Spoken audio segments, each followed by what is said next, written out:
برحب فيكم معي من جديد بقناة بيتي ومطبخي مع راما. اليوم حبيت ساوي لكم طريقة عمل البابروتي أو البان، وهي نوع من المعجنات الهشة والمغطاية بطبقة من القهوة ومحشية بالزبدة طيبة كتير وطعمها كتير غني، وبالذات للي بحب طعمة القهوة. تعالوا نشوف مع بعض طريقة إعداد العجينة، لكن قبل ما نبتدي بتمنى تشتركوا بالقناة مع تفعيل الجرس، وإذا عجبكم الفيديو لا تنسوا اللايك. وقبل ما نبلش حابة أخبركم إنه كل مقادير العجين رح تكون موجودة بصندوق الوصف بأسفل الفيديو. ويلا نبلش مع بعض. أول خطوة رح جيب صحن للخلط وبضيف عليه كمية المي، ولازم تكون المي هون عندي دافية وبحرارة الغرفة، وبضيف عليها الخميرة الفورية وبخلطهم سوا منيح.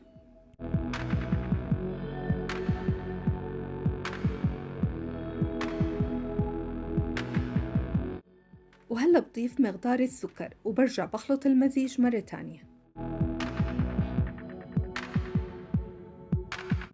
وبضيف الحليب السائل، وكمان لازم يكون الحليب عندي دافي، وبرجع بخلط المكونات كتير منيح.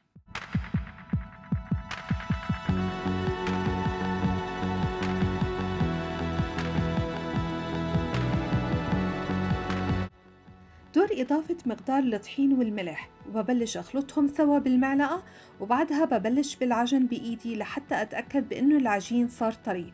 ولازم ما تقل العجن عن 7 دقايق، لأنه كل ما عجنتي أكتر كل ما كان العجين صار أفضل ونشحت معك أكتر.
هلا بعد ما صار عندي العجين بهالشكل رح ضيف مقدار الزبدة وأرجع أخلط العجين مرة تانية لحتى تختفي الزبدة من العجين وتصير كتلة واحدة.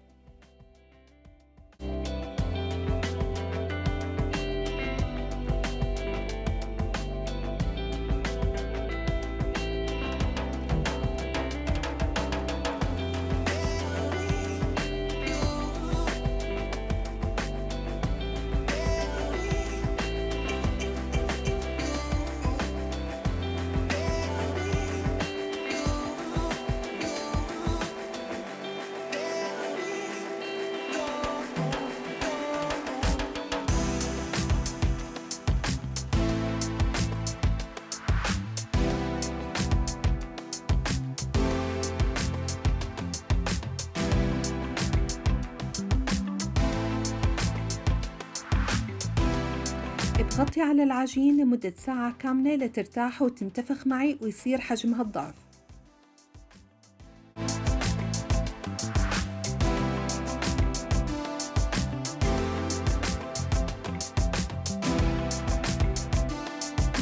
ولأنه الجو عنا هون بكندا مو كتير شوب، ولحتى أعطي العجين حافز لينتفخ معي بسرعة رح جيب صحن كبير وضيف عليه شوية مي دافية ونزل صحن العجين بقلبه لأخلق له جو رطب، وأتركها مدة ساعة كاملة لحتى ينتفخ معي ويصير حجمه الضعف. خلال هالفترة رح بلش بتجهيز طبقة القهوة اللي رح تنحط فوق العجين. رح جيب صحن للخلط عميق شوي وبضيف عليه 60 جرام زبدة بحرارة الغرفة وبخلطها شوي، وبعدها بضيف 60 جرام من السكر وبرجع أخلطها مرة تانية.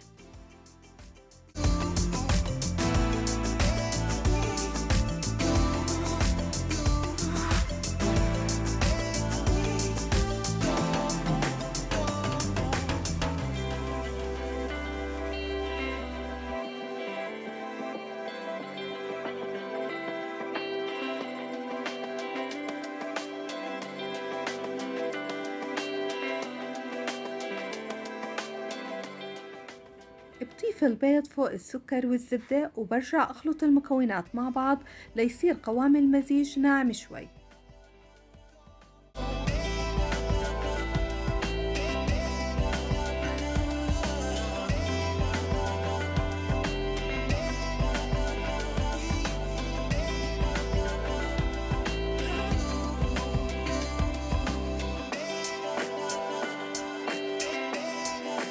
هلا رح أخلط 3 معالق صغار من النسكافيه أو أي نوع قهوة سريعة الذوبان مع معلقة صغيرة من المي، وبخلطهم كتير منيح مع بعض، وبعدها بديرها فوق مقدار السكر والزبدة والبيض وبرجع بخلط المكونات كتير منيح مع بعض.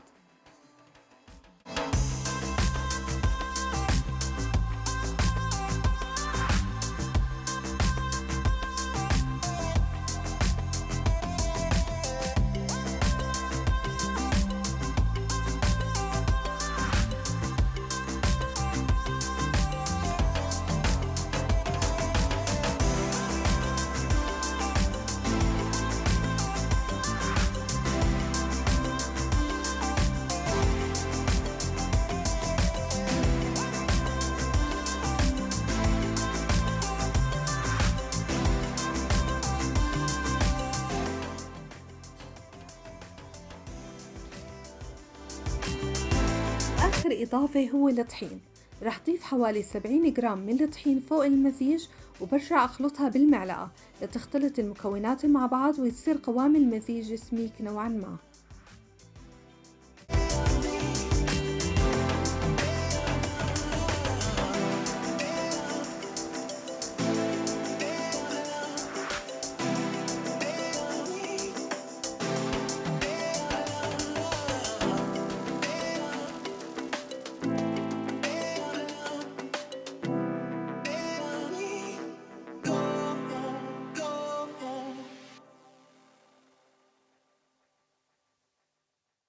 وبضيف هالمزيج بكيس حلواني وبحطه على جنب لبين ما يجهز معي العجين.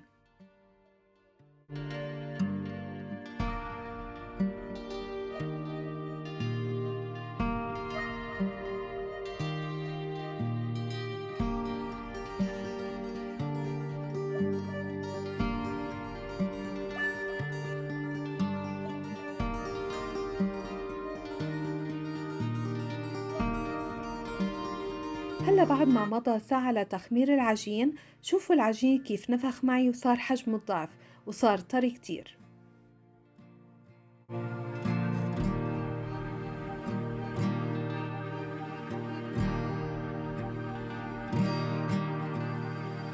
رح بلش هلا بتقسيم العجين، وفيكي انت تقسميه بالحجم اللي بيناسبك. انا رح اقسمه صغير نوعا ما مثل ما رح تشوفوا بالفيديو.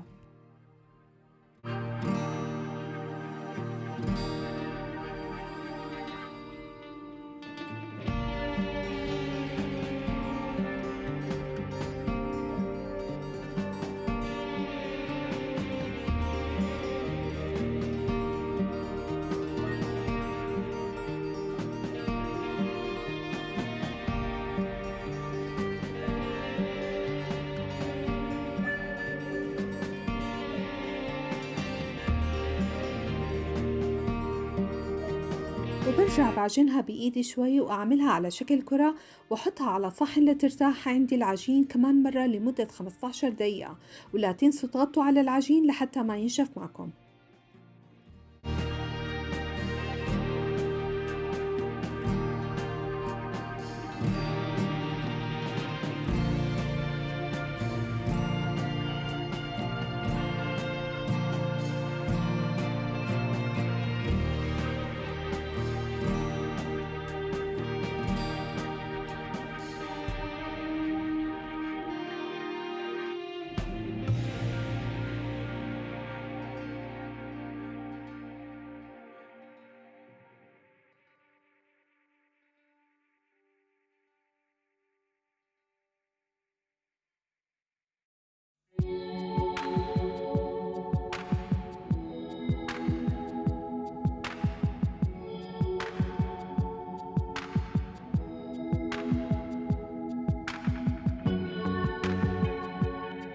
بعد ما ارتاحت معي العجين رح بلش بحشو كل حبة بقطعة زبدة صغيرة بحدود معلقة صغيرة، وتكون طرية الزبدة وبدرجة حرارة الغرفة.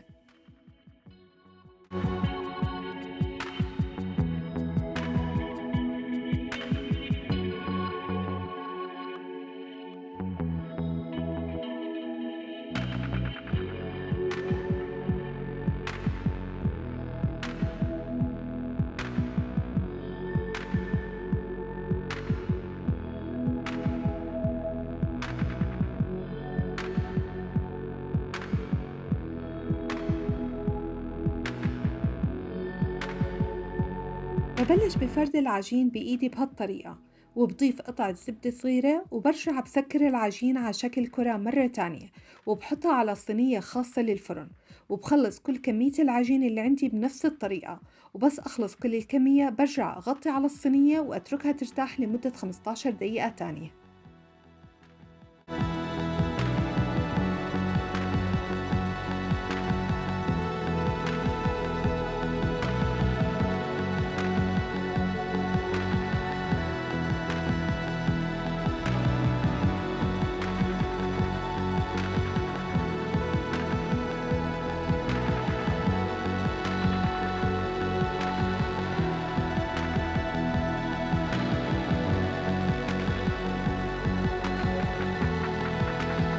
بعد ما ارتاحت معي العجين رح ساوي آخر خطوة بعمل البان، وهي إضافة طبقة القهوة اللي جهزناها من قبل، وبلش بإضافته فوق كل حبة عجين بحيث أغطيها لنص العجين.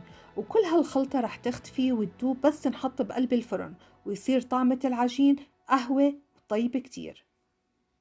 بعد ما حطينا الخلطة فوق العجين كله رح حطه بالفرن على درجة حرارة 180 درجة لمدة ثلث ساعة ليصير لون العجين غامق نوعا ما ويصير لونه على بني.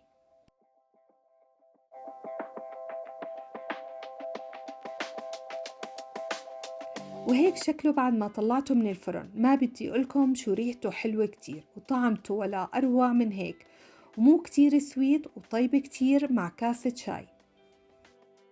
مقرمش من برا وطري كتير من جوا، شوفوا ما أحلاه.